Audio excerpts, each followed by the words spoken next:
नमस्कार श्रोता बंधु ट्रू मोटिवेटर ओडिया चैनल को आपण मानकु स्वागत। जने वृद्धा महिलांकर मृत्यु हैला। जमराज तांकु नेबाकू आसिले। महिला जनक जमराज को पचारिले, आपण मोते स्वर्ग को नहीं जिबे ना नरक को? जमराज कहिले, दुईटिरू केउठी को भी नुहे। तुमे एही जन्म रे बहुत भल कर्म करिछ, तेणु मु तुमको सीधा प्रभुंको धाम को नहीं जाउछि। वृद्धा जनक खुशी होइगले एवं कहिले, धन्यवाद, किंतु मोर आपण को गोटे अनुरोध अछि। मु पृथ्वी रे समस्तंक ठारू स्वर्ग और नरक विषय रे बहुत शुणिछि। मु थरे यही दुईटी स्थान को देखिबाकू चाहूछि। जमराज कहिले, तुमर कर्म भल अछि, तेणु मु तुमको यही इच्छा पूर्ण करुछि। चलो आमे स्वर्ग एवं नरक रास्ता दे प्रभुंको धाम को जीवा। दुहे बाहरी पड़िले। सबुठारु प्रथमे नरक आसिला। नरकरे वृद्धा जनक लोकमानंकर जोर कांदिबार शब्द शुणिबाकू पाइले।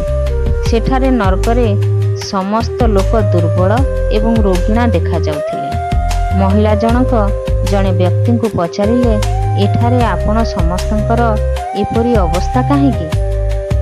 व्यक्ति जनक कहिले, आउ किपरि अवस्था हेबो? मरिबा परे जेबेठारु एठाकू आसीछु, आमे गोटिए दिन मध्य खाई नाहु। भोकरे आम आत्मा डहल विकल हेउछि। वृद्धांकर नजर गोटिए विशाल पात्र उपरे पड़िला, जहाकि लोकमानंको उच्चता ठारू प्राय 300 फुट उच्च हेबो। सेही पात्र उपरे एक विशाल चामच झुलुथिला। सेही पात्ररू बहुत सुंदर बास्ना आसुथिला। वृद्धा जनक सेही लोकंकु पचारिले, यही पात्र रे कौन अछि? व्यक्ति जनक निराश होई कहिले, यही पात्रटी सबु बेले बहुत स्वादिष्ट खीरी रे भरी रही थाए। वृद्धा आश्चर्य होई पचारिले, एथिरे खीरी अछि? ताहले आपण माने पेट भरी यही खीरी काहेकि खाउ नाहंती? भोकरे काहेकि छटपट हेउछंती? व्यक्ति जनक कांदी कांदी कहिबाकू लागिले, किपरि खाइबू? यही पात्रटी 300 फुट उच्च। आम भितरु केही भी सेही पात्र पाखरे पहुंची पारु नाहंती। वृद्धांकु सेमानक उपरे दया आसिला। भाबिबाकू लागिले, बिचरा सबु खीरीर पात्र थाई मध्य भोकरे विकल हेउछंती। बोधहुए ईश्वर सेमानकु एही दंड ही देइछंती।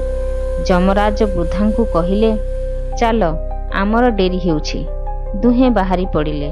किछि बाट जिबा परे स्वर्ग आसिला। सेठारे वृद्धांकु समस्तंकर हसिबा और खुशी मनाइबार शब्द शुणिबाकू मिलिला। सबु लोक बहुत खुशी देखा जाउथिले। सेमानंकु खुशी देखि वृद्धा जनक मध्य बहुत खुशी होइगले। किंतु सेठारे स्वर्गरे मध्य वृद्धांक नजर नरक भଳି सेहीपरि 300 फुट उच्च पात्र उपरे पड़िला। ताहा उपरे मध्य सेहीपरि एक चामच झुलुथिला। वृद्धा सेठाकार लोकंकु पचारिले, यही पात्र रे कौन अछि? स्वर्गर लोकमाने कहिले जे एथिरे बहुत स्वादिष्ट खीरी अछि। वृद्धा जनक आश्चर्य होइगले। सेमानंकु कहिले, किंतु यही पात्रटी तो 300 फुट उच्च अटे। आपण माने तो यहा पाखरे पहुंची पारु नथिबे। सेही हिसाब रे तो आपण मानंकु खाइबाकू मिलु नथिबो। आपण माने भोकरे विकल हेउथिबे। किंतु मोते तो आपण समस्ते एते खुशी लागुछंती, यहा किपरि संभव? लोकमाने कहिले, आमे तो समस्ते एही पात्ररू पेट भरी खीरी खाउछु। महिला जनक कहिले, किंतु किपरि? पात्रटी तो बहुत उच्च अटे। लोकमाने कहिले, पात्र उच्च अछि तो कौन होइगला? सेठारे केते सारा गछ अछि। ईश्वर एही गछलता, नदी, झरणा आम मनुष्य मानक व्यवहार पई तो तयारी करिछंती। आमे यही गछर काठ आनिलु, ताकू काटिलु, तापरे काठ खंड गुड़ी को जोड़ी एक विशाल सीढ़ी तैयारी कलु। सेही काठ सीढ़ी साहाय्य रे आमे पात्र पाखरे पहुंचू एवं समस्ते मिसी खीरीर आनंद नेउ। वृद्धा महिला जनक जमराजंक आड़कू चाहिबाकू लागिले। जमराज हसिले एवं कहिले, ईश्वर स्वर्ग एवं नरक मनुष्य मानक हातरे ही समर्पी देइछंती।